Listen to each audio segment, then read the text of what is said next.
Bonjour et bienvenue dans l'émission Transmission. Qu'ai-je à transmettre de mon vécu aux autres et quelle est la mission que je propose à chacun? Alors on a Stéphane Fumière à la technique, Isabelle Demailleux au micro et aujourd'hui on a l'honneur d'avoir comme invité Pierre Demar.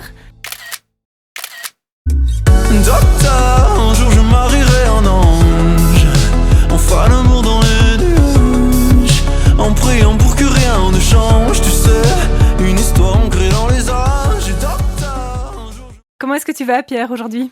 Mais je vais très très bien, merci de me recevoir, ça fait un grand plaisir et je suis en pleine forme, honnêtement. Oui. Ouais, franchement, ça varie d'un jour à l'autre, mais aujourd'hui c'est une belle journée. Aujourd'hui c'est un bon jour, donc c'est parfait pour... Vous avez une chance folle, je suis de bonne humeur.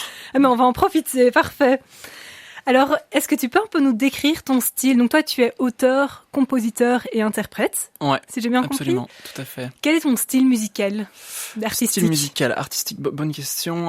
Je pense que bon, ça dépend évidemment de tout ce dont j'ai été inspiré et j'ai été bercé toute mon enfance et jusqu'à encore assez récemment par la musique mainstream, pop, radio, tout ce que je peux entendre sur Énergie et compagnie, sans honte, hein, bien sûr. C'est comme ça peut-être que j'ai appris l'art de l'efficacité et de faire un tube, sauf que je n'en ai pas encore fait, mais c'est dans les plans.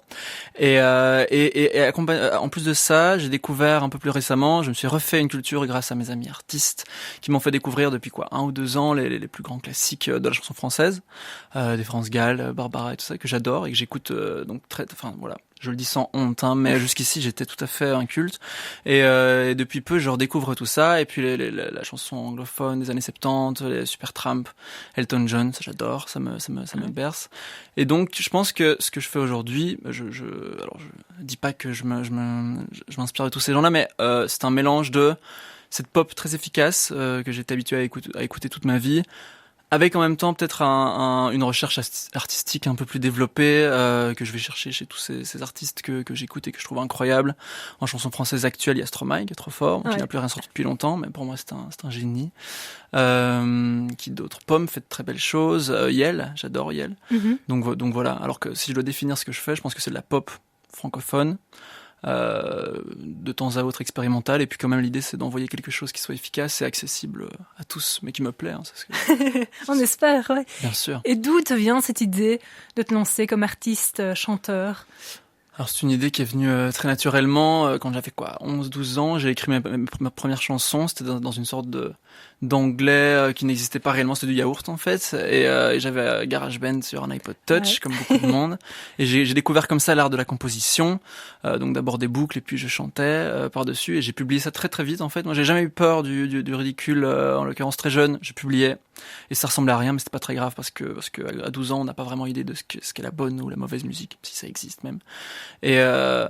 Et donc j'ai publié ça, et puis les proches étaient assez encourageants et bienveillants, et donc j'ai continué. Et puis il y a eu une petite pause pendant quelques années, parce que j'ai découvert l'art de la photographie qui m'a passionné pendant 3-4 ans. Et vers 18 ans, je suis tombé amoureux, et j'ai eu envie de séduire, et la photo de mode, et la photo en général, c'était pas ce qu'il y avait de plus attrayant.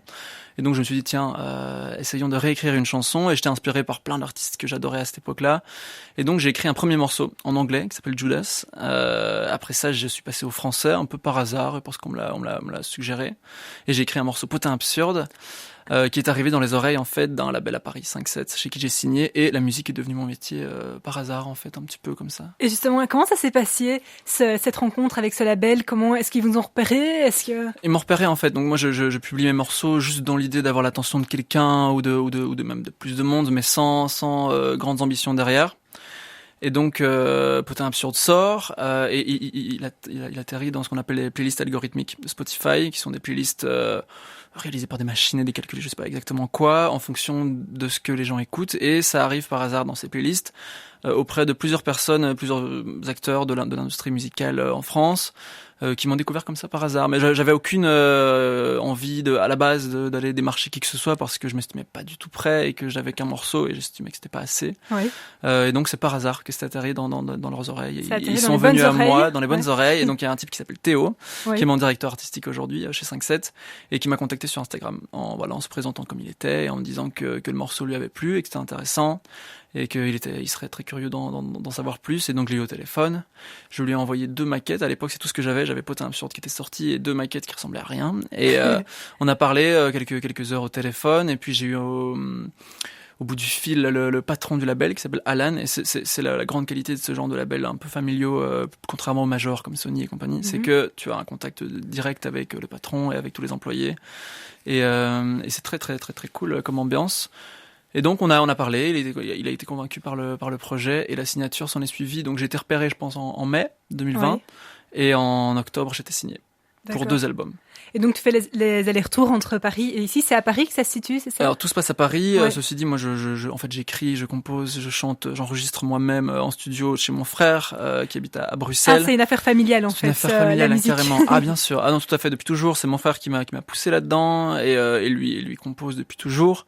Ensuite, il a fait ses études à l'IAD, à Louvain-la-Neuve, en son, donc il est ingénieur du son, et il a tout de suite pris mon projet sous son aile, et c'est grâce à ça que j'avais un son peut-être digne d'une signature, et donc on continue ensemble. C'était l'une des conditions. On lui fait un petit clin d'œil à ton frère, il s'appelle comment? Xavier. Okay. Il a 22 ans alors qu'il est. Ok, et donc lui il s'occupe de la partie un peu plus technique. Exactement. Ouais. Donc moi j'arrive, je compose mes maquettes à la maison sur mon ordi à Wallin, dans ma chambre d'adolescent, et donc je compose, j'écris, je fais mes flows, mes mélodies, je trouve une thématique intéressante à aborder, et une fois que j'ai tout ça, si tu veux, je vais chez lui à Bruxelles, et on enregistre, on mixe et on masterise tout ça. D'accord. Et tu dis dans ma chambre d'adolescent, quelle est une journée type pour toi justement? Parce que j'imagine tu fais pas d'études pour le moment, t'es pas en cours, exactement.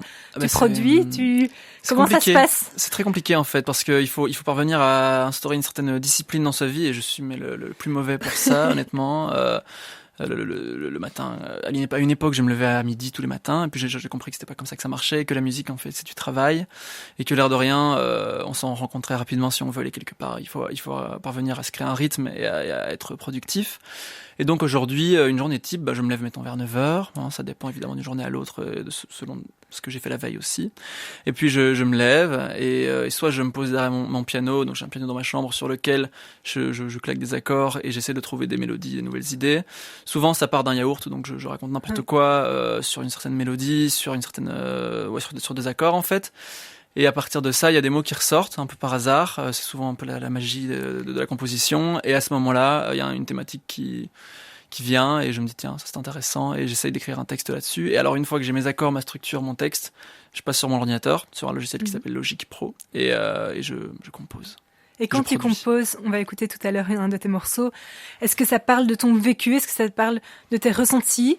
De quoi ça parle?